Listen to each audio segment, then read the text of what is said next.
할렐루야. 평안하셨습니까? 네, 오늘 또 귀한 두 분을 모시고 함께 하나님의 말씀을 나누게 돼서 너무나 반갑습니다. 오늘 이 귀한 안식일에 하나님의 말씀의 은혜와 또 진리가 우리 모든 생애를 충만케 하시기를 바랍니다. 자, 우리 오늘은 로마서의 말씀을 한 말씀 읽어보겠습니다. 로마서. 사실 로마서는 누구한테 쓴 편지입니까? 로마서. 제목이 말하듯이 로마에 있는 하나님의 자녀들에게 쓰신 편지죠. 자, 로마서 1장. 로마서 1장.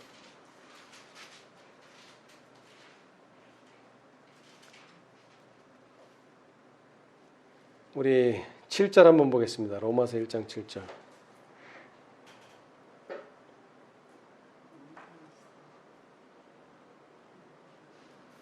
로마에 있어 하나님의 사랑하심을 입고 성도로 부르심을 입은 모든 자에게 하나님 우리 아버지와 주 예수 그리스도로 쫓아 은혜와 평강이 있기를 원하노라. 아멘. 자, 그런데 로마라고 하는 곳이 어떤 곳입니까? 로마가 어떤 곳이죠?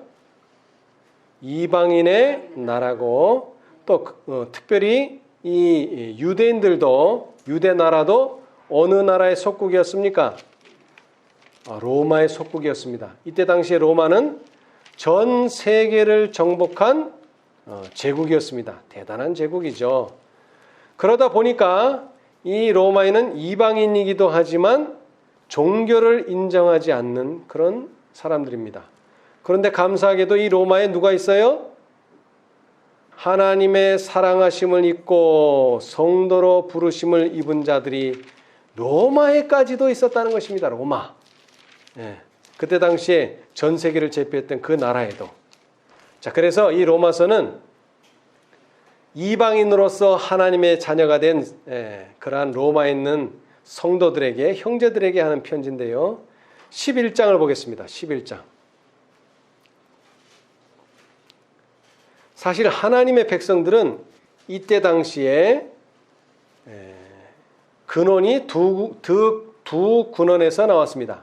하나는 어디에서 나왔습니까? 이스라엘에서 나왔죠. 그죠? 구원 얻을 백성이. 또 한 부류는요, 이스라엘과는 전혀 상관없는 이스라엘이 아주 하찮게 여기는 이방인 가운데에서 나왔습니다. 그렇죠? 자, 그런데 네가 이스라엘에서 나왔느냐 아니면은 이방인 가운데서 나왔느냐 이건 중요하지 않습니다. 왜 그렇습니까? 사실 하나님께서 이스라엘을 택하신 이유가 뭡니까? 이방인에게 전하기 위해서 택한 것이지 이스라엘만 구원하시기 위해서 택한 게 아니에요. 그런데 이것을 이스라엘 본인들이 착각하고 있었어요. 그러니까 우리들만 택하고 이방인은 다 멸망시킬 것이다. 그렇지 않습니다. 이방인이나 이스라엘인이나 다 모두를 구원하는데 첫 번째 자리, 첫 번째 중간 역할을 해줄 그런 사람들로서 이스라엘을 택하신 것입니다. 그런데 이스라엘은 그것을 착각했죠. 자, 그래서 이 로마에 보낸 로마서라고 하는 책은 로마에 있는 그리스도인들에게 보내는 편지인데 이 로마서는 이스라엘 사람들에게도 교훈을 주면서 그 다음에 또 누구에게도요? 이방인들에게도 교훈을 주는 양면의 교훈을 주는 아주 귀한 책입니다. 그래서 오늘날 기독교인들이 믿음으로 말미암는 의를 연구하려면 꼭 읽어야 되는 책이 뭐예요? 이 로마서입니다. 그래서 루터도 이 로마서를 상당히 설명을 잘했고 루터의 그 설명을 통해서 믿음으로 의롭다고 하는 진리가 무엇인지를 잘 배울 수 있습니다. 이 로마서에서. 그런데 오늘은 그것이 아니라 좀 더 깊은 이야기를 오늘은 좀 나누고자 합니다. 자, 11장 보겠습니다. 그러므로 내가 말하노니 하나님 1절입니다. 그러므로 내가 말하노니 하나님이 자기 백성을 버리셨느냐. 자, 여러분, 로마인들을 구원하셨어요. 이방인들을 구원하셨어요. 자, 그러면 이스라엘 사람들은 버렸습니까? 아니죠. 버린 게 아닙니다. 그럴 수 없느니라 나도 이스라엘이뇨. 자, 이 편지를 쓰는 사도 바울도 어느 나라 사람이에요? 이스라엘 사람이에요. 그 다음에 아브라함의 씨에서 난 자요 베냐민 지파라. 지파까지 설명해 줬어요. 하나님이 그 미리 하신 자기 백성을 버리지 아니하셨나니 너희가 성경이 엘리야를 가리켜 말한 것을 알지 못하느냐. 저가 이스라엘을 하나님께 송사하되. 여러분 이거 보세요. 송사가 뭡니까? 송사. 고소했다 그런 말이에요. 고소. 아니 근데 고소를 다른 사람을 고소해야지 자기 나라 사람이 자기 나라를 고소했어요. 엘리야가 어느 나라 사람입니까? 이스라엘 사람이에요. 그런데 누구를 고소했어요? 이스라엘을 고소해버렸어요. 이스라엘 사람이 이스라엘을 고소했단 말입니다. 이 상황에 대해서는 설명하자면 기니까 하여튼 그렇게 했어요. 자, 그랬는데 뭐라고 고소했느냐면 자 3절 주여 저희가 주의 선지자들을 죽였으며 주의 제단들을 헐어버렸고 나만 남았는데 내 목숨도 찼나이다. 자, 여러분 이스라엘에서 누구만 하나님 편이라고요? 엘리야만. 그런데 이건 누구 말이에요? 누가 나만 남았다는 거예요? 엘리야 자신이. 자, 그런데 하나님의 답변을 봅시다. 4절. 저에게 하신 대답이 무엇이뇨? 내가 나를 위하여. 여기서 내가는 누굽니까? 여호와 하나님. 여호와 하나님이 나 여호와를 위하여 바알에게 무릎을 꿇지 아니한 사람 얼마를? 7천을 남겨두었다 하셨으니 여러분 7천 작은 수입니까? 큰 수입니까? 큰 수예요. 지금도 7천 많은 수입니다. 근데 이때 당시는 더 많은 수예요. 인구가 그렇게 많지 않기 때문에. 그런데 누구 눈에는 안 보였어요? 엘리야의 눈에는 안 보였어요. 무시한 게 아니라 보이지를 않았어요. 그래서 누구만 남았다 그랬어요? 나만 남았습니다. 그런데 여호와 하나님께서는 뭐라고 답변하셨다고요? 너만 남은 게 아니고 7천을 남겨두었다 하셨으니 그런즉 이와 같이 이제도 은혜로 택하심을 따라 남은 자가 있느니라. 자, 여러분 이스라엘이 어떤 운명에 처하게 됐죠? 로마서에는 나오지 않지만 복음서에 보면은 이스라엘은 어떤 운명에 처하게 됐어요?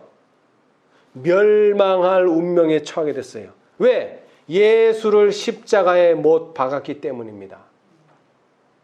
그런데 그러면 이스라엘이 멸망한 것이지 이스라엘의 남은 자까지 다 없어진 것은 아닙니다.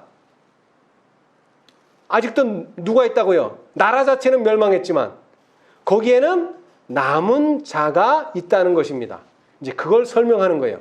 자, 다시 얘기합니다. 로마서에서 말하는 이 배경은 이스라엘이라고 하는 나라는 운명을 받았어요. 선고를 받았어요. 어떤 선고를 받았습니까?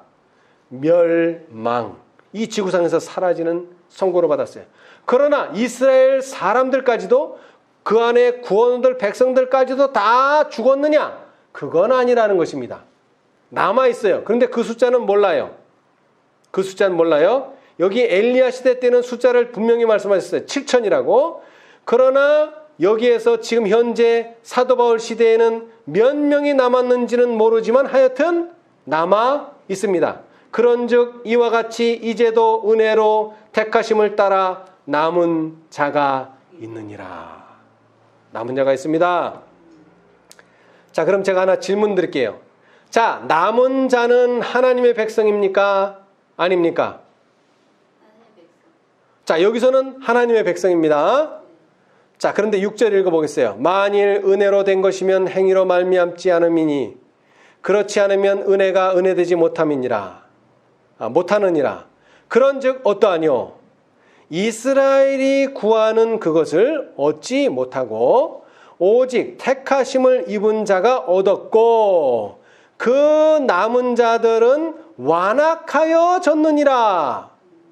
자, 여기서 남은 자는 하나님의 백성입니까? 아닙니까? 아니에요.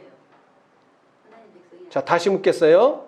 여기서 그 남은 자는 하나님의 백성입니까? 아닙니까? 아니에요. 아닙니다. 자, 그런데 한 절 올라가서 5절에서는 택하심을 따라, 은혜로 택하심을 따라 남은 자가 있느니라. 이 남은 자는 하나님의 백성입니까? 아닙니까? 하나님 백성. 하나님의 백성입니다. 여러분 잘 이해하셔야 돼요. 언제 남느냐에 따라서 얘기가 달라집니다. 멸망하는 도성에 그대로 남아있으면 어떻게 돼요? 멸망하는. AD 70년에 실제로 역사적으로 예루살렘이 멸망했습니다. 근데 거기에 가만히 앉아있으면 어떻게 돼요? AD 70년까지 죽는 거죠. 뭐 죽는 거. 거기 안에 가만히 남아있으면 안 돼요. 그러면 여기서 남아있는다는 말의 표현이 뭡니까? 자리에 남아있는 게 아닙니다. 자리에. 그러면 자리에 가만히 남아있는다는 뜻이 아니면 무슨 뜻이에요? 하나님의 편에 남아있는다는 것이죠. 하나님의 편. 근데 하나님이 어떻게 하십니까? 하나님의 그 자리에 가만히 앉아 계십니까? 움직이십니까? 이게 중요합니다. 자, 여러분 제사를 드릴 때 보겠어요? 제사를 드릴 때 제사장이 보통 제사를 드릴 때 어디에 들어가서 제사를 드립니까? 성소에 들어가서 제사를 드립니다. 성소에 들어가서. 이제 자세한 설명을 하지 않겠습니다.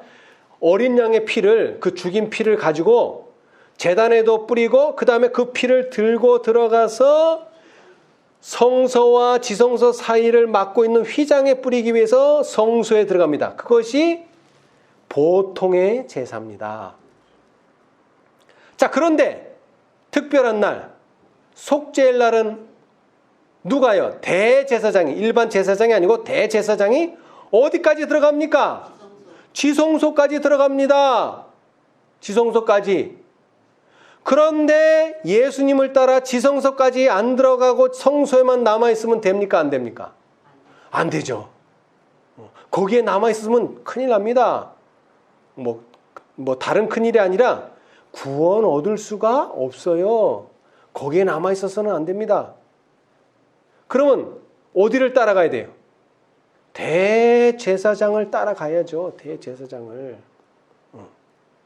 자, 그런데 다시 말하자면 남아있다는 말은 하나님의 뜻을 지키고 하나님께 순종하고 하나님의 말씀을 따르는 자들이 남는 자들이지 자리만 남아있다고 남는 자가 아니라는 것을 제가 말씀드리는 것입니다. 자, 이것은 이제 어디에 적용되느냐면 바로 교회에 적용됩니다. 교회에. 여러분, 개신교회가 어떻게 나왔습니까? 천주교회에서 마틴 루터에 의해서 종교개혁을 부르짖어서 어디서 나왔어요? 시작은 천주교회에서 나왔어요. 자, 누가 남은 자예요? 누가 남은 자예요? 자리에 남은 자는 천주교에 가만히 앉아있는 자가 남은 자예요. 그러나 예수님의 발자취를 따르고 진리를 따라서 움직인 사람들은 누가 남은 자예요? 루터를 따라 나온 사람이 남은 자죠. 그래서 생겨난 게 뭐라고요? 개신교회입니다. 뭐 여러 종류의 개신교회가 있어요. 그러나 말 그대로 새롭게 진리를 따라 새롭게 해서 나온 사람들이 바로 개신교회의 주축입니다. 자, 그런데 이 개신교회도 아직 고칠 것이 있습니까? 없습니까? 있습니다. 그래서 1844년을 전후해서 윌리엄 밀러가 성경을 연구해 보니까 예수님이 곧 오신다. 1844년에 오신다고 외쳤는데 이 교회가 남은 교회야. 이거는 천주교회에서 개혁하고 나온 교회고 이 교회가 남은 교회라고 끝까지 고집하고 안 나오고 그 자리에 남아있는 사람들이 있어요. 그런 사람들은 어떻게 된다고요? 초청을 거절하고 하나님의 진리를 거절한 사람들은 어떻게 된다고요? 그 남은 자들은 완악하여 졌느니라. 그런데 킹제임스에 보니까 킹제임스에는 그 남은 자들은 눈이 멀었더라 그랬어요. 여러분, 이게 무슨 말입니까? 여러분, 진리를 거절하잖아요. 그러면 내가 10개를 가지고 있었는데 11번째 오는 진리를 거절하잖아요. 그러면 내가 10개를 가지고 있는 게 아닙니다. 11번째 새로운 진리를 거절하면은 그때서부터 내가 아는 10개의 진리도 하나씩 사라집니다. 사라져요. 뭐 사라진다는 표현이 이상하지만 잊어버립니다, 여러분. 여러분, 이스라엘이 왜 하나님을 잊어버렸습니까? 왜 예수님의 부모가 예수를 잃어버렸어요?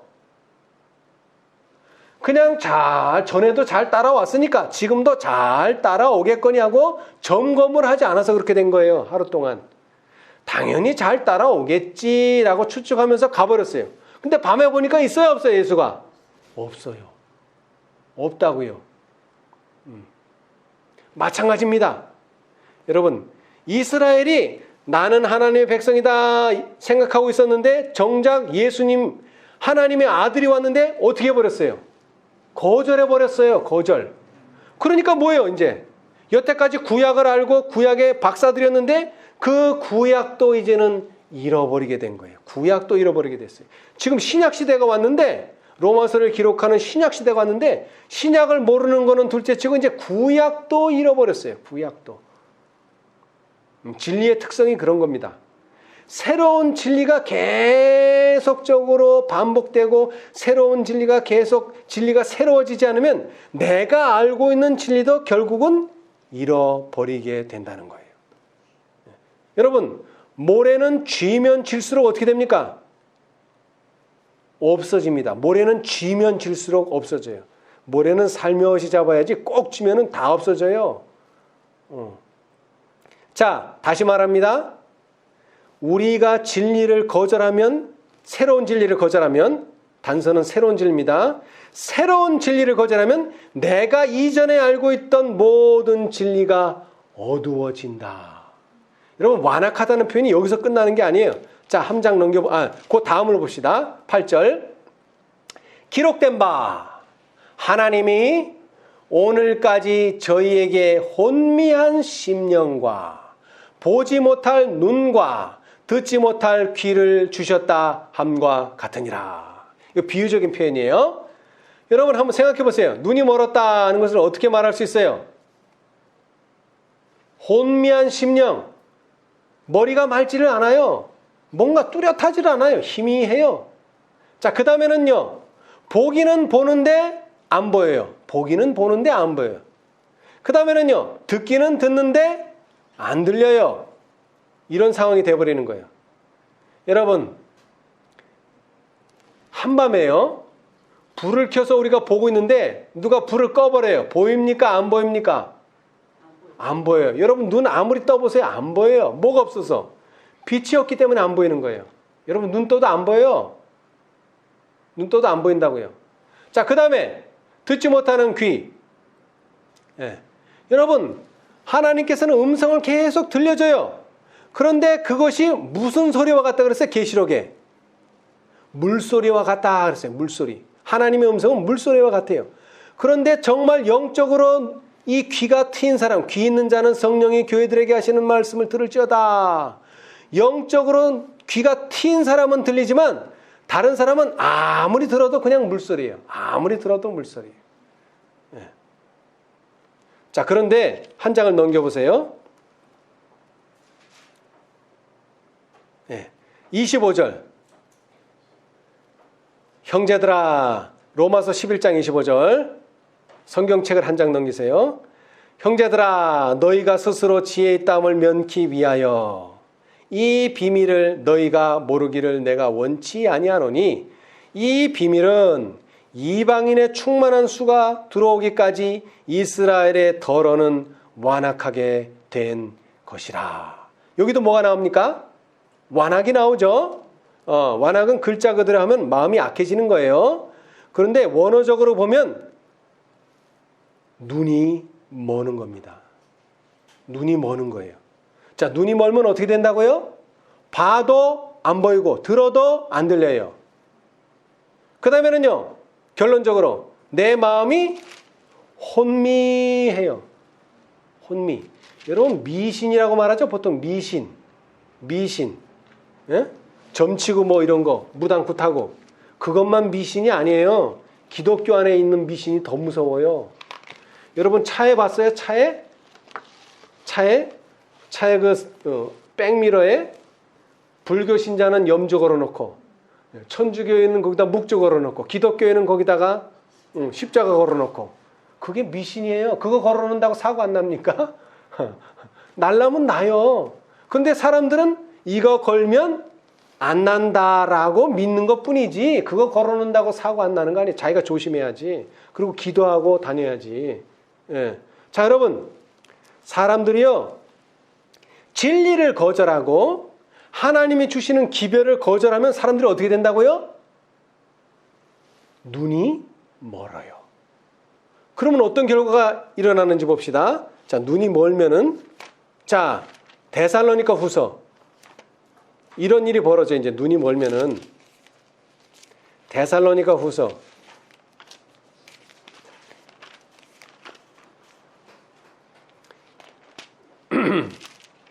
2장. 자, 7절서부터 제가 읽어보겠습니다. 불법의 비밀이 이미 활동하였으나. 자, 여기도 비밀이 나오네요. 자, 그런데 이 비밀은 어떤 비밀입니까? 어떤 비밀이에요? 이 비밀은 불법의 비밀이에요. 다시 말하자면 사단이 감추고 있는 거예요. 사단이 감추고 있는 거예요. 자, 그런데 로마서 11장에는요. 이 비밀은 어떤 비밀이에요? 이 비밀은 이건 하나님이 비밀이에요. 하나님께서 가지고 계신 비밀. 그런데 지금 읽고 있는 데살로니가 후서 2장의 비밀은 이건 사단이 감추려고 노력하는 비밀이에요. 그런데 그 비밀이 이미 뭐하고 있다고요? 활동을 하고 있어요. 무슨 활동을 하고 있을까요? 속이는 일을 하는 거죠. 뭐 다른 거 아니죠. 미혹하는 거죠. 어떤 사람을 미혹합니까? 예수 안 믿는 사람을 미혹합니까? 예수 믿는 사람을 미혹합니까? 당연히 예수 믿는 사람을 미혹하지 예수 안 믿는 사람은 미혹할 필요도 없어요. 자, 활동하였으나 지금 막는 자가 있어 그 중에서 옮길 때까지 하리라. 자, 그런데 활동을 하기는 하는데 뭐 하는 자가 있다고요? 그 활동을 막는 자가 있다는 것입니다.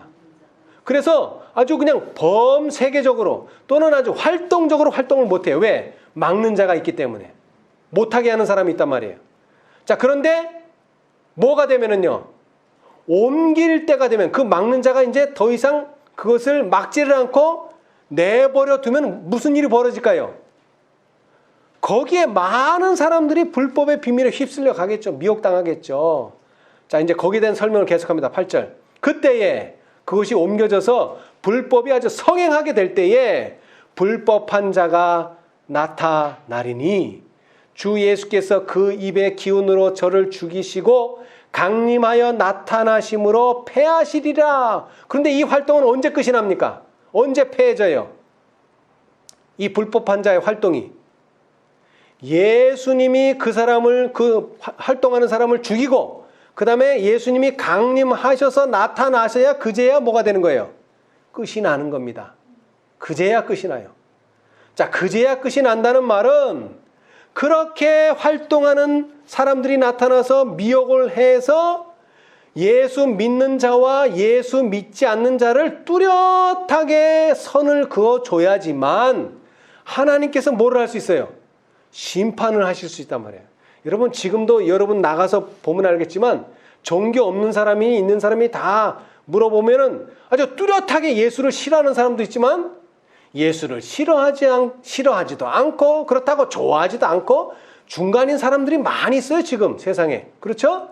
많아요. 근데 이때가 오면은 어때요? 그런 사람은 한 명도 없어요.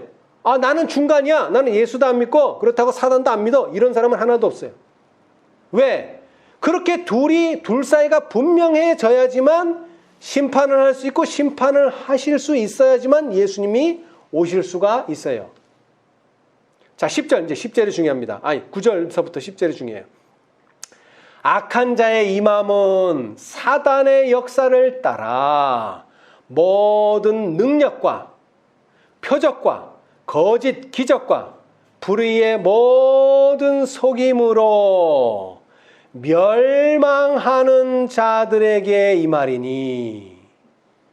자, 이게 무슨 뜻입니까? 여러분, 마귀가 누구를 미혹한다 그랬죠? 다시 말하지만 예수 믿는 자를 미혹하지 예수 안 믿는 자는 미혹할 필요도 없어요. 자, 그런데 이렇게 미혹을 당하는 사람, 불의의 모든 속임으로 속임을 당하는 사람은 결국 어떻게 되는 사람이에요? 멸망하는 자들입니다. 멸망하는 자들이에요. 이는 자 그런데 그 멸망하는 자들은 어떤 사람인가? 이는 저희가 진리의 사랑을 받지 아니하여 구원함을 얻지 못함이니라. 자, 이 말이 아주 재밌는 말이에요. 여러분 진리를 사랑하십니까?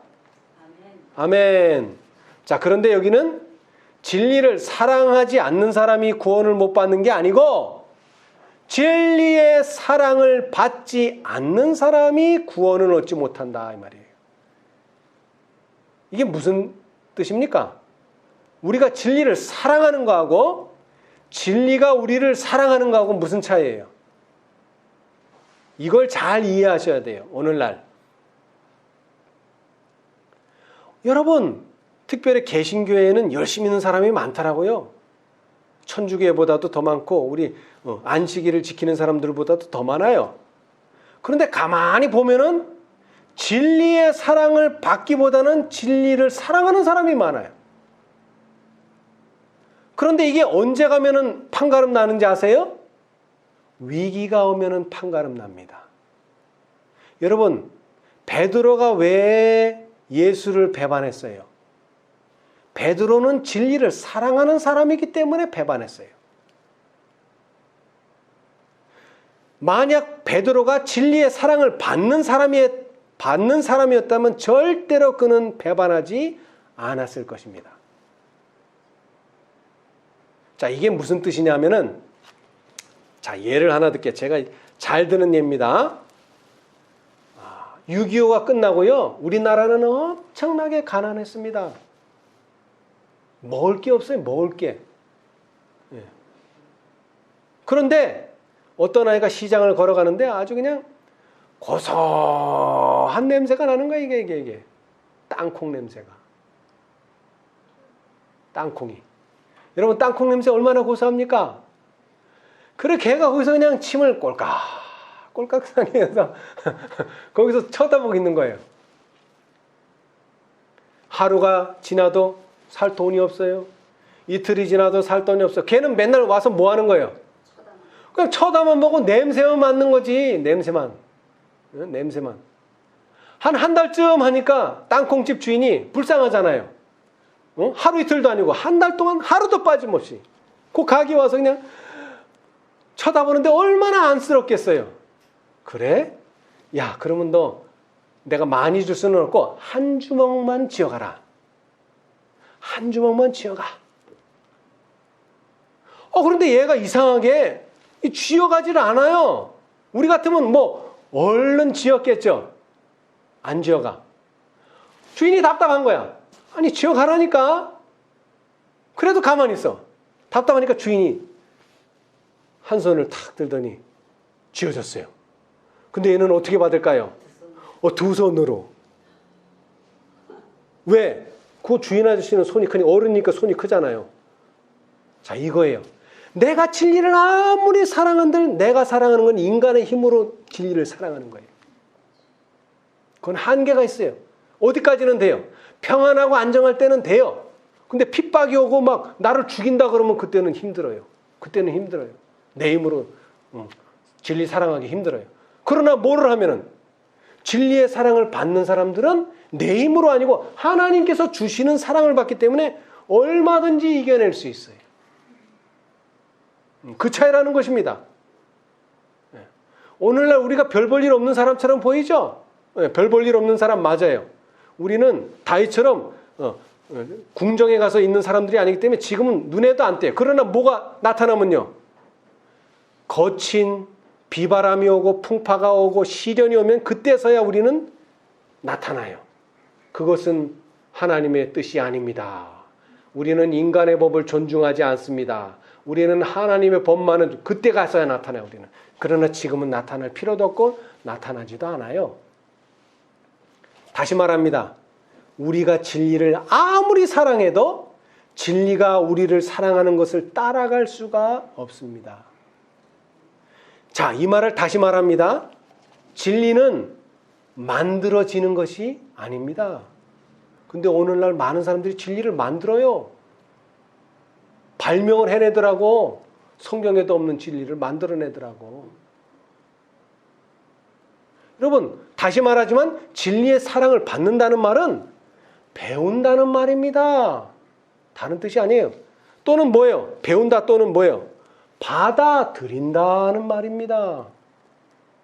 근데 오늘날 사람들은 배울 생각도 없고 받아들일 생각 자체가 없어요. 그러면 어떻게 돼요? 미혹당합니다. 그런 사람들은 미혹당합니다. 이사야가 예언을 해놨어요. 자, 이사야 51장. 이사야 51장. 여러분 아주 이거 심각한 내용입니다. 이사야 50장. 여러분 배울 마음이 있어야 돼요. 우리는 진리를 배워야 됩니다. 만들어내는 게 아닙니다. 진리는 만들어내는 게 아닙니다. 50장 10절 11절.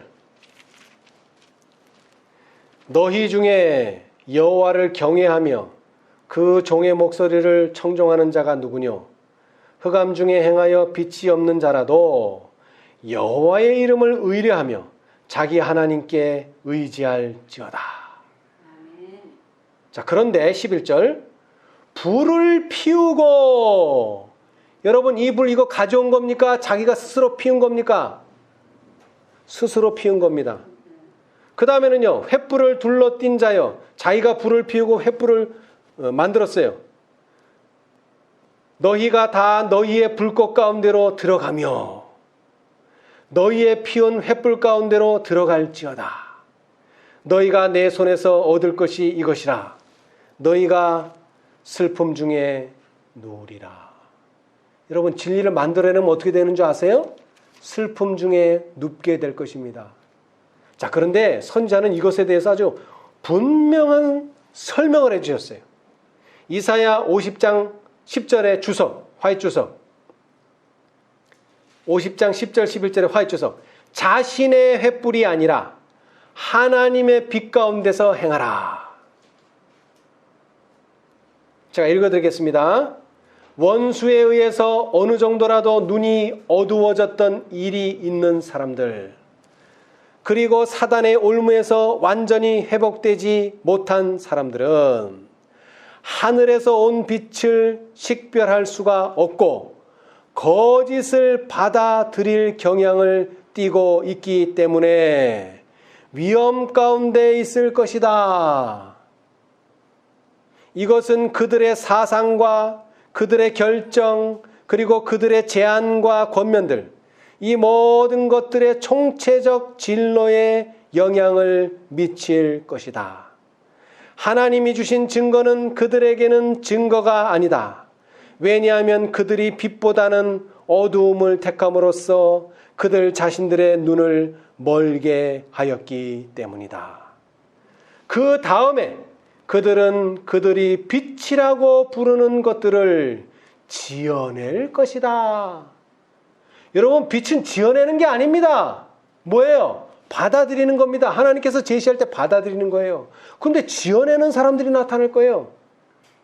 이것을 주께서는 그들 자신이 피운 횃불이라고 부르신다. 뭐라고 부른다고요? 그들 자신이 만든 횃불. 여러분, 엘리의 두 아들이 왜 죽었어요? 제사 드릴 때 거룩한 물을 사용해야 되는데 어떤 물을 사용했어요?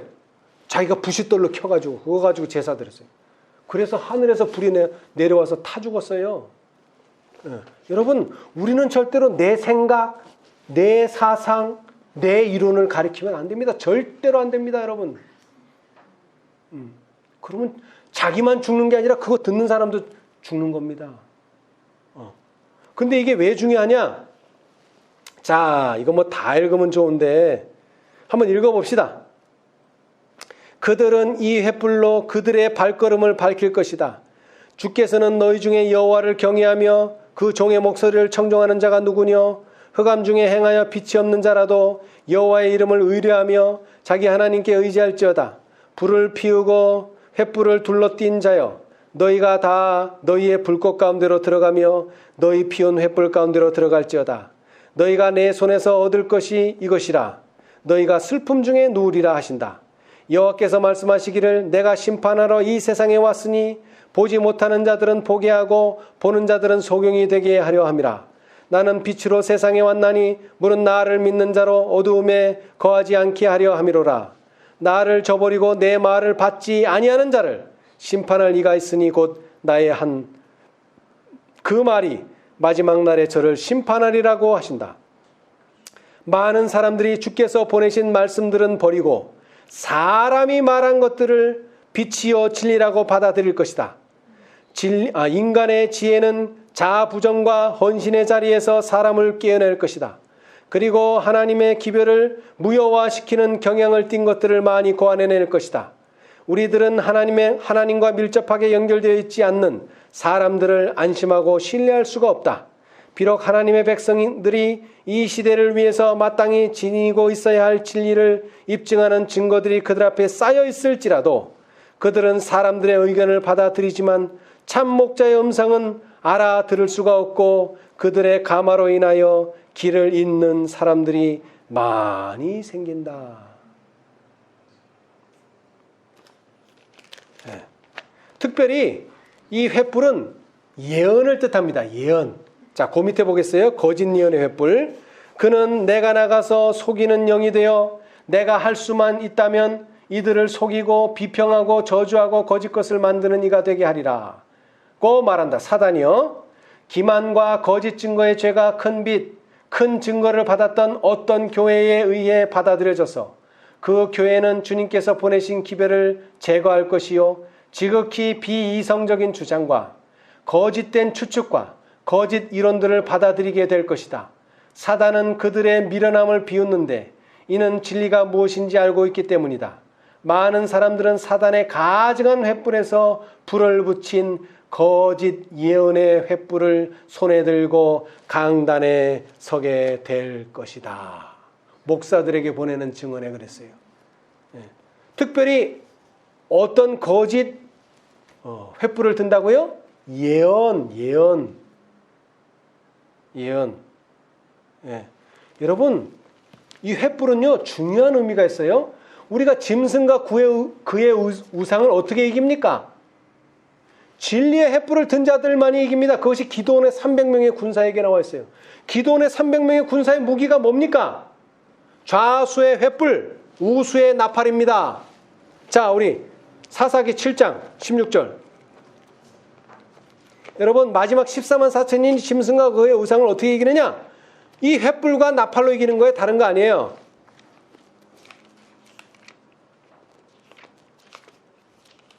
자, 사사기 7장 16절. 이제 기드온의 300명의 군대를 세 대로 나눴어요. 자, 16절. 300명을 세 대로 나누고 각 손에 나팔과 빈 항아리를 들고 항아리 안에는 횃불을 감추게 하고. 나오죠? 예. 자, 그 다음 20절. 세대가 나팔을 불며 항아리를 부수고 좌수의 횃불을 들고 우수의 나팔을 들어 불며 외쳐가로되 여호와와 기드온의 칼이여 하고서 어떻게 했습니까? 적진에 들어가니까 우리는 칼 하나도 안 썼는데 스스로 자기들끼리 전쟁을 막 하더니 자기들끼리 죽이는 거예요. 그게 바로 아마겟돈 전쟁입니다, 여러분. 14만 4천인은요 칼도 없어요, 총도 없어요, 아무 무기도 없어. 근데 아마겟돈에 하나님의 대적하는 백성들이 다 모이더니 자기들끼리 싸우는 거예요. 자기들끼리. 자, 그런데 뭐가 중요하다고요? 진리의 횃불. 그런데 사람들이 오늘날 특별히 어떤 교회에 어떤 사람들이 나타나서 어떤 횃불을 가져와서 자기 횃불을 가져와가지고 성경과 예언의 신에 없는 말씀을 가져와서 사람들을 뭐 하는 거예요? 모으는 거죠. 모으는 거. 여러분, 하나님의 백성들은 구원 얻기 위해서 단으로 묶이고, 그 다음에 가라지들은요 불에 타기 위해서 거기도 뭐예요? 단에 묶입니다. 여러분, 다 묶여요. 이쪽도 묶이고 저쪽도 묶이고. 묶인다는 표현을 다른 말로 하면 뭐예요? 하나님의 인을 받고 짐승의 표를 받고예요. 묶는다는 말이 다른 뜻 아니에요. 거기에는 중간이 없어요. 여러분, 우리는 이런 시대에 살고 있습니다. 진리의 편에 서든가 아니면 사단의 편에 서든가 오리의 편에 서든가 그런 심각한 시대에 살고 있다고요, 지금 우리가. 자, 그런데 여기 예언의 말씀을 하나 하셨죠? 비밀을 말씀하셨죠? 로마서 11장 25절. 이 비밀은 이방인의 충만한 수가 들어오기까지. 여러분, 구원하는 일에 제한이 있습니까? 없어요. 아니, 그런데 왜 충만한 수가 들어와야 돼? 많이 들어오면 많이 들어올수록 좋지. 예? 왜 충만한 수가 들어와야 돼요? 많이 들어오면 많이 들어올수록 좋잖아요. 그렇지 않습니까? 예, 많이 들어오면 많이 들어올수록 좋습니다. 그러나 하나님은 이미 뭘 하고 계셨어요? 계획을 세워 놓으셨어요. 자, 노아의 홍수를 봅시다. 자, 노아의 홍수 때 사람이 몇 명이나 와야 될까요? 많으면 많을수록 좋습니다. 그런데 몇 명이 들어올 것이 예상되었어요. 하나님의 편에서. 8명. 그리고 가증한 짐승 한 쌍씩과 그 다음에는요. 정한 동물 7쌍씩이 들어갈 만한 사이즈가 이미 뭐 돼 있어요? 정해져 있어요. 정해져 있어요. 하나님은 이미 보셨어요. 그래서 그 치수대로 노아는 지었습니다. 아, 하나님 왜 이렇게 적어요? 말할 수도 있어요. 구원 얻을 백성이 이거밖에 안 되면 따질 수도 있어요. 아니면은 너무 커요. 불평하지 않았어요. 왜? 하나님이 예정해 놓으셨기 때문에. 자, 그런데 로마서는 이제 노아의 홍수가 아닙니다. 이스라엘 백성이에요. 이스라엘 백성에게 이방인의 충만한 수가 들어오기까지. 여러분, 얼마나 들어와야지 충만할까요? 여러분, 구원 얻은 사람들의 수를 셀 수 있습니까? 없어요.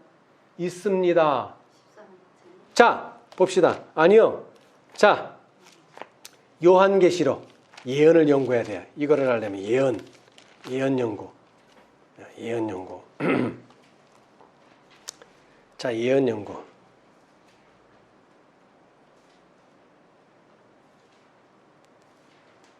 자, 계시록 12장입니다.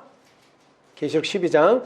이거 먼저 읽어보신 분들은 이해하겠지만 처음 읽으신 분들은 좀 이해가 어려울 텐데 나중에 통신학교 과목 계시록 연구를 꼭 읽어보십시오. 그러면 이해가 되십니다. 자, 제가 처음부터 읽어보겠습니다. 하늘에 어디예요? 지금 장소가 어디입니까? 하늘입니다. 하늘. 여기 세상 아니에요? 하늘에 큰 이적이 보이니 해를 입은 한 여자가 있는데 그 발 아래는 달이 있고 그 머리에는 12별의 면류관을 썼더라. 이 여자가 아이를 베어 해산하게 되매 아파서 애써 부르짖더라. 하늘에 또 다른 이적이 보이니 보라, 한 큰 붉은 용이 있어. 머리가 7이요 뿔이 10이라. 그 여러 머리에 7면류관이 있는데 그 꼬리가 하늘 별 3분의 1을 끌어다가 땅에 던지더라. 용이 해산하려는 여자 앞에서 그가 해산하면 그 아이를 삼키고자 하더니. 자, 이거 제가 설명드리려면 상당히 시간이 많이 필요합니다. 자, 다시 설명드리지만 지금 1절, 2절, 3절, 4절을 읽었는데 시간적인 순서는 1절, 2절, 3절, 4절이 아닙니다. 여러분, 하늘에서 누가 먼저 타락했어요? 루스벨이 먼저 타락했어요. 자, 그리고 나서 세상에 뭐가 생겼어요? 세상에 뭐가 생겼어요? 죄인들이 생겼어요. 그죠? 그런데 그 죄인들을 구원하시기 위해서 하나님께서는 뭘 만드셨어요? 도피성을 만드셨어요. 도피성. 다시 말하면 뭡니까? 교회를 만드셨어요.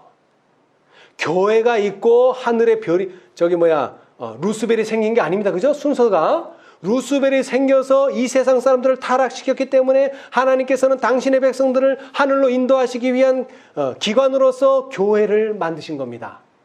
그렇죠? 순서가 그래요. 그러나 요한계시록 12장은 순서를 그렇게 말 안 해요. 뭐를 먼저 말해요?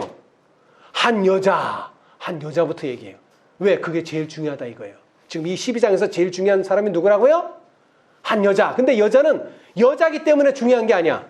여자가 아들을 낳았기 때문에 중요한 거야. 왜? 아들이 중요하기 때문에. 아들이 누군데? 예수 그리스도.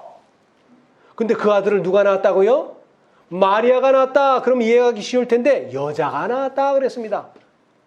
이것은 마리아를 상징하는 말이 아닙니다. 여러분, 예수님은 누가 낳았어요? 교회가 낳은 것입니다. 당신의 백성들이 낳은 거예요.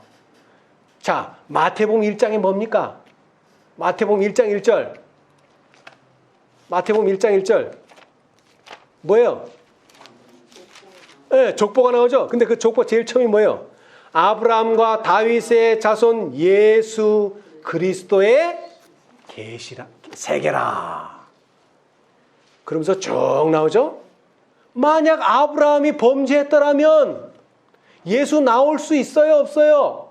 없어요. 만약 이삭이 범죄했더라면 예수 나올 수 있어요, 없어요? 없어요. 대가 끊긴다 이 말이에요. 대가. 육신의 대가 아니라 믿음으로 살아온 사람들의 대가 끊긴단 말이에요. 그러면 예수를 낳을래야 낳을 수가 없어요. 그걸 말하는 겁니다. 한 여자가 낳았다는 말은 그거예요. 하나님의 백성이 있었기 때문에 예수가 존재할 수 있었다는 것입니다. 하나님의 자녀가 없었다면 6,000년 동안 4,000년 동안 하나님의 자녀가 없었다면 뭐 없었다는 게 다른 말이 아니라 한 대라도 끊어졌더라면 예수는 존재할 수가 없었다는 것입니다. 그래서 여자가 중요하다는 거예요. 그런데 그 여자가 나타나니까 그 여자가 뭘 낳을 걸 사단은 알고 있었어요. 예수를 낳을 걸 이미 알고 있었어요. 그래서 뭐 하는 거예요? 낳지 못하게 핍박하는 거죠. 해산하려고 하니까. 자, 그런데 그 꼬리가 하늘 별 3분의 1을 끌어다가 땅에 던져다라. 여러분, 별이 뭡니까? 별, 스타, 별, 천사를 상징합니다. 여기서는 천사. 예. 여러분, 사단이 그냥 혼자 이 세상에 내려온 게 아닙니다. 누구를 데려왔어요? 천사의 3분의 1을 타락시켜서 이 세상에 내려왔어요. 그러면 구속의 경륜은 무엇이냐? 그 빈자리 3분의 1, 천사의 3분의 1을 채우는 것입니다. 이것이 경륜이에요. 그래서 로마서 11장 25절에는 뭐라고요? 이 사람들을 채우려니까 결국 누구로 채워지는 거예요? 누구로? 이스라엘 백성으로 채우지만 이스라엘 백성으로는 다 못 채웁니다. 왜? 이스라엘 백성은 하나님, 이 세상에 태어난 모든 사람들에게 복음을 전할 중간 역할이에요. 그런데 그 사람들이 그 역할을 제대로 못했기 때문에 이제는 예수님께서 직접 당신의 사자들을 보내서 5 천사를 보내서 어디까지? 땅끝까지라는 말은 이방인들 중에서 충만한 수, 천사의 3분의 1을 채울 때까지 해야 된다는 것입니다. 자, 이것은 제 얘기가 아니라, 자, 요한일서 2장, 요한일서 2장, 이것이 하나님의 구속의 경륜이에요. 이런 얘기 여러분 다른 데서 들어보셨어요? 저는 못 들어봤어요. 다른 데서는 못 들어봤어요. 이것은 예언의 신이 있어야지만 이해가 되는 내용이에요. 예언의 신이 있어야지만. 자, 요한일서 2장 6절. 자, 하늘이 뭐 됐다고요? 지금 텅 비었어요. 텅 비었어. 3분의 1, 천사의 3분의 1이 타락하는 바람에 그 3분의 1이 비어있다고요. 지금 2장 6절. 2장 6절. 요한일서 2장 6절. 2장 6절. 주석. 화이트부인 주석. 그리스도의 행하심과 같이 행함이라는 제목입니다. 그리스도께서 행하신 것과 같이 행하는 사람들, 참을성 있고 부드럽고 친절하며 마음이 온유하고 겸손한 사람들, 그리스도의 멍에를 메고 그분의 짐을 지는 사람들, 예수께서 영혼들을 그리워한 것 같이 영혼들을 그리워하는 사람들, 이 사람들은 그들의 주인의 즐거움에 참여할 것이다. 그리스도와 함께 그의 영혼에 수고한 것을 보고 만족히 여길 것이다. 하늘은 승리의 개가를 올릴 것이다.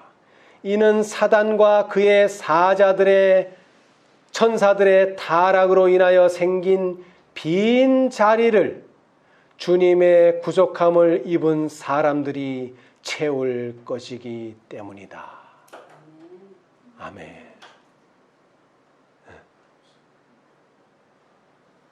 그래서 뭘 해야 돼요? 술을 쉬어야 돼. 술을 수를, 특별히 누구 수를 세야 돼요? 14만 4천인의 수를 세야 돼요. 왜? 왜 14만 4천인? 헤아릴 수 없는 무리도 좀 쉬지. 헤아릴 수 없는 무리는 짐승과 그의 우상과 싸우지를 않기 때문에 세지 않아요. 자, 우리 민수기 봅시다. 여러분, 민수기가 왜 이름이 민수기예요? 백성들, 백성민자, 백성들의 수를 센다. 그래서 민수기예요. 그래서 1장이 뭐예요? 수를 쉬고 있어요.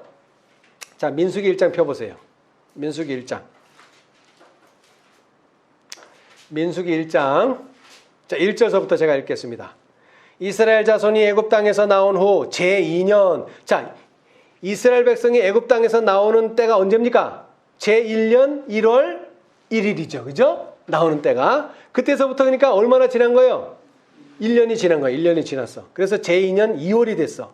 2월 1일에 여호와께서 시내 광야에서 이제 시내 광야에서 법궤도 만들고 성소도 만들고 여러 가지 이제 질서 있게 만든 다음에 거기 시내 광야에서 회막에서 모세에게 일러 가라사대, 떠나기 직전에 가라사대, 너희는 이스라엘 자손의 모든 회중 곧 남자의 수를 그들의 가족과 종족을 따라 그 명수대로 계수할지니 이스라엘 중 20세 이상으로 자격이 뭐예요?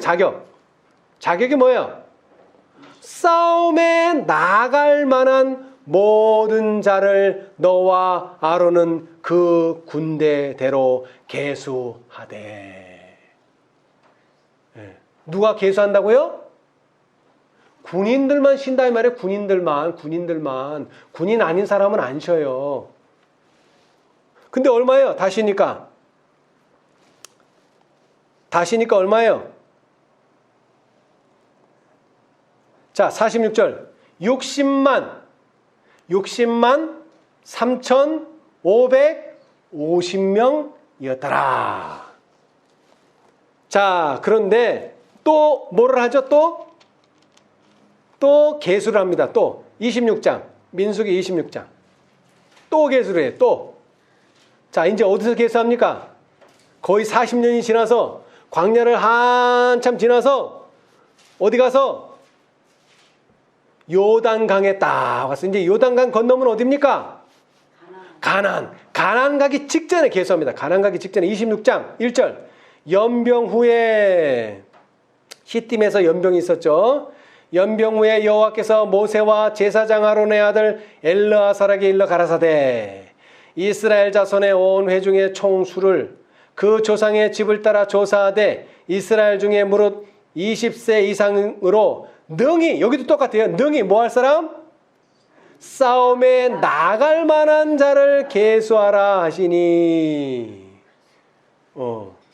모세와 제사장 엘르아살이 여리고 맞은편. 자, 어디서 계수했냐면 여리고 맞은편 요단가 모압 평지에서 그들에게 고하여 가로되 여호와께서 애굽 땅에서 나온 모세와 이스라엘 자손에게 명하신 대로 너희는 20세 이상 된 자를 계수하라 하니라. 자, 그러니까 얼마예요? 이제 또 쉬어보니까 얼마예요?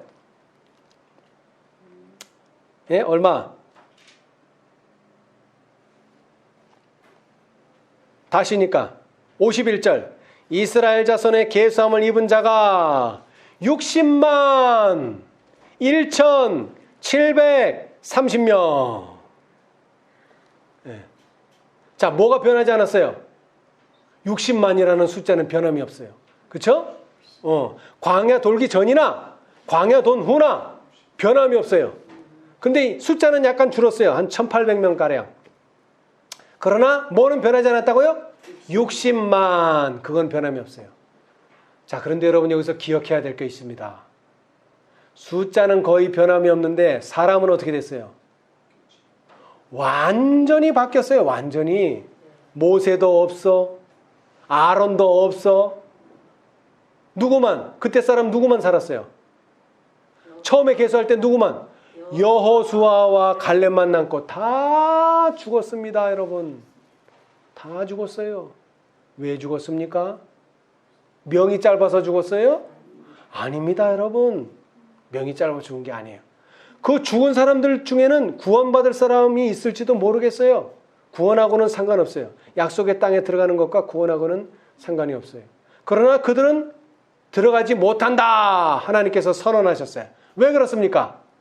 그들은 믿음을 가지지 않았기 때문입니다. 여러분. 믿음을 가지지 않았어요. 자, 로마서로 다시 돌아옵니다. 여러분 1844년부터 뭐가 시작되었습니까? 인치는 사업이 시작되어서 뭐가 시작되었어요? 개수 사업이 시작되었습니다. 그런데 이제 마지막 요단강가에 오면 또 무슨 사업이 끝날 것입니까? 개수 사업이 맞춰질 것입니다. 그 숫자는 변함이 없어요. 14만 4천 명. 근데 뭐가 바뀌어요? 그 수에 해당하는 사람들은 전혀 다른 사람입니다. 믿음 없는 사람들은 가나안에 갈 수가 없습니다. 자, 다시 말합니다. 여기에 비밀을 말한다 그랬는데 충만한 수가 차기까지라고 말했지만 사실은 누가 그 충만한 수에 이르게 될 것입니까? 이스라엘인이 됐던 이방인이 되었던 누구만이 믿는 자만이 이 자리를 채울 수가 있습니다. 믿지 않는 자는 들어갈 수가 없어요. 자, 우리 20절 한번 보겠습니다. 20절. 로마서 11장 20절. 같은 장 20절. 로마서 11장 20절. 옳도다. 저희는 믿지 아니함으로 꺾이우고 너는 믿음으로 섰느니라. 아멘. 네. 높은 마음을 품지 말고 도리어 두려워하라. 하나님이 원가지들도 아끼지 아니하셨은즉. 자, 제가 읽지는 않았는데 무슨 일이 벌어졌느냐면 원래 하나님께서 가지고 계신 계획은 이 이스라엘을 통해서 하나님의 백성을 채우는 것이었습니다. 그런데 이 이스라엘이 그 일을 하지 못했어요. 그래서 그 중에 몇 가지가 어떻게 됐다고요? 꺾였어요. 그러니까 뭐가 생겼어요? 지금 결혼이 생겼죠? 그 결혼을 누가 채우는 거예요? 이제 이스라엘은 안 되고 이방인 중에서 채운다 이것입니다. 근데 뭘로 채웁니까? 이 꺾여진 가지를 접붙임을 통해서만 가능합니다. 접붙임. 예. 접을 붙인다는 게 뭡니까? 접을 붙인다. 원래의 가지에 우리를 갖다가 붙이는 겁니다. 원래의 가지에다가. 예. 자, 다시 말합니다. 우리의 몸은 재림교회를 떠났고 개혁운동을 떠났어요. 우리의 몸은 그래서 따로 나와 있어요.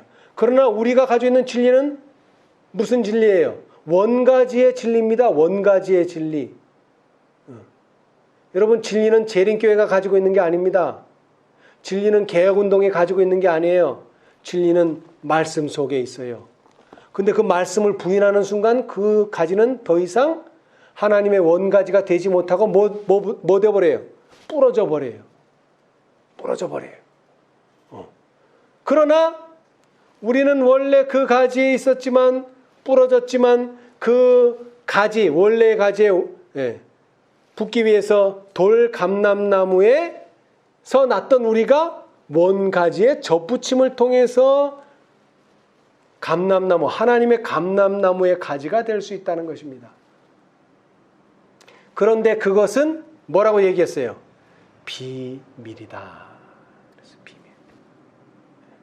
여러분, 진리는 변함이 없습니다. 어제나 오늘이나 영원토록 동일합니다. 근데 뭐가 변해요? 교회가 변하고 사람이 변합니다. 그럼 우리는 뭘 봐야 돼요? 교회를 봐야 돼요? 사람을 봐야 돼요? 아니요. 우리는 진리만 봐야 됩니다. 그리고 여러분이 진리를 사랑하려고 애쓰지 마십시오. 진리의 사랑을 받아들이십시오. 첫째 천사의 기별을 받아들이시고, 둘째 천사의 기별을 받아들이시고, 셋째 천사의 기별을 받아들이시고, 넷째 천사의 기별을 받아들이고, 다섯째 천사의 기별을 받아들인다면 우리는 뭐가 됩니까? 접붙임을 받게 됩니다. 접붙임.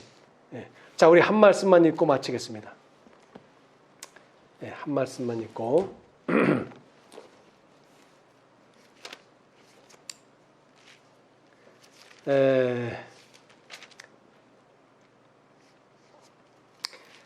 675페이지 시대의 소망.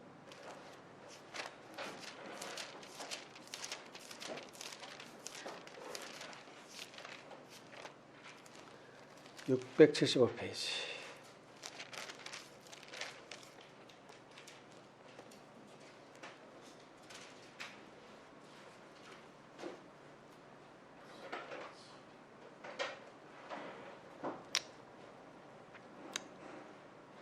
요한복음 15장에 나는 참 포도나무요 너희는 가지니, 그 말씀에 대한 설명입니다. 시대의 소망 675, 76페이지.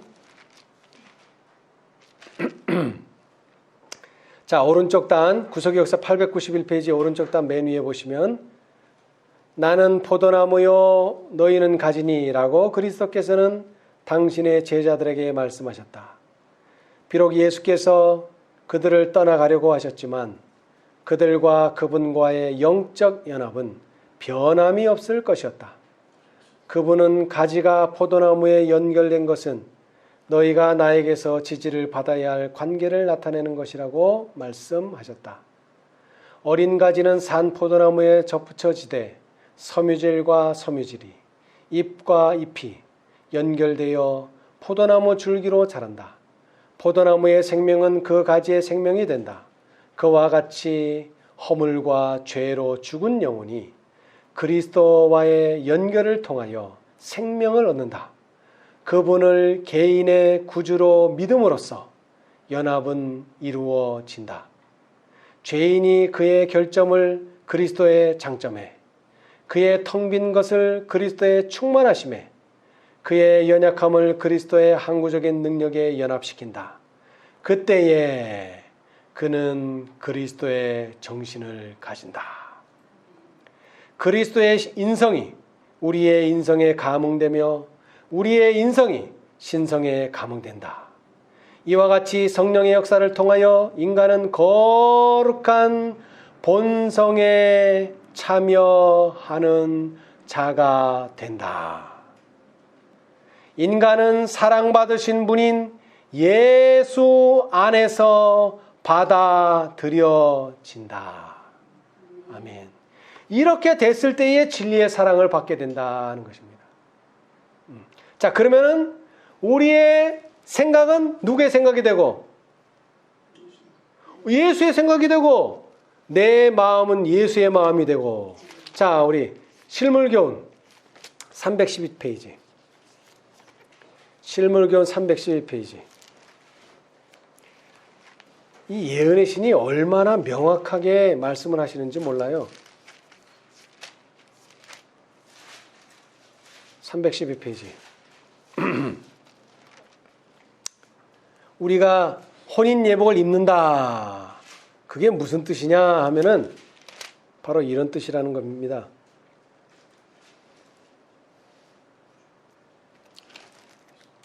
실물교훈 312페이지.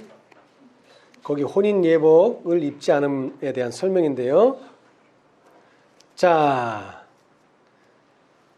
저 310이라고 쓴데 거기서부터 제가 읽어보겠습니다. 죄는 불법으로 정의되었다. 그러나 그리스도께서는 율법의 모든 계명을 지키셨다. 그는 자기에 대하여 나의 하나님이여 내가 주의 뜻 행하기를 즐겨오니 주의 법이 나의 심중에 있나이다 라고 말씀하셨다. 그는 이 세상에 계실 때에 그의 제자들에게 내가 아버지의 계명을 지키었다고 말씀하셨다. 그는 당신의 완전한 순종으로 말미암아 모든 인류로 하여금 하나님의 계명을 지킬 수 있게 하셨다. 우리가 우리 자신을 그리스도께 바칠 때에, 자, 그런데 조건은 뭡니까? 우리가 하나님과 접붙임 받는 조건, 우리가 우리 자신을 그리스도께 뭐 할 때?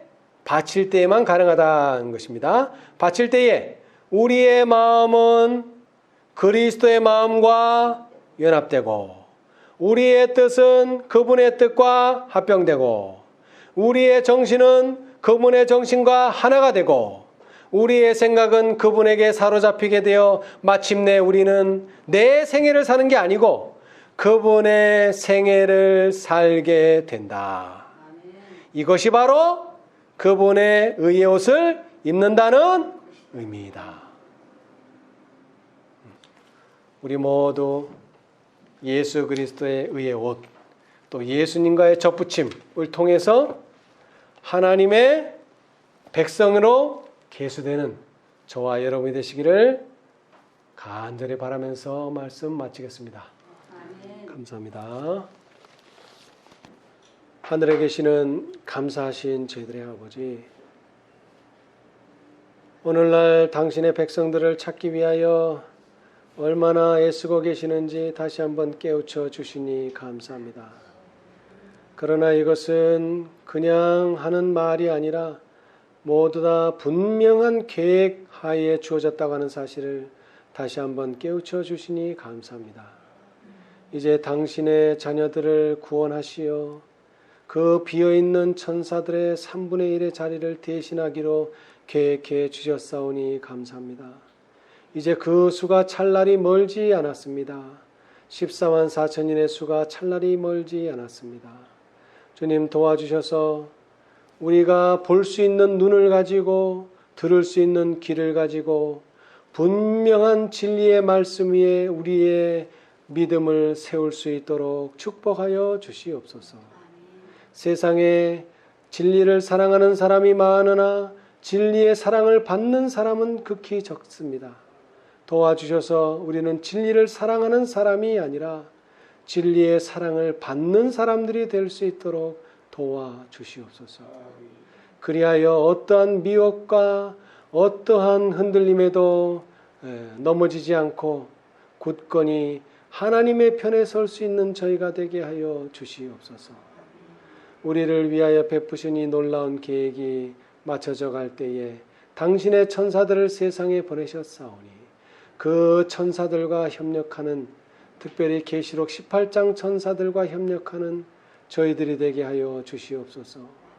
그리하여 주님께서 이 세상을 오실 때에 우리가 기쁨으로 우리 주님을 맞이할 수 있도록 도와주시옵소서. 또 우리가 미련하여 자기를 자랑하고 배우기보다는 가르치는 자가 되지 않게 도와주시고, 하나님의 횃불을 받아들이기보다는 자기의 횃불을 드는 자가 되지 않도록 도와주시옵소서.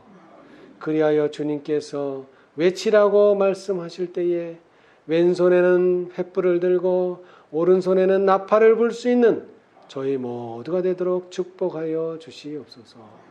이 모든 일에 은혜 베풀어 주시기를 예수님의 이름으로 기도드리옵나이다. 아멘.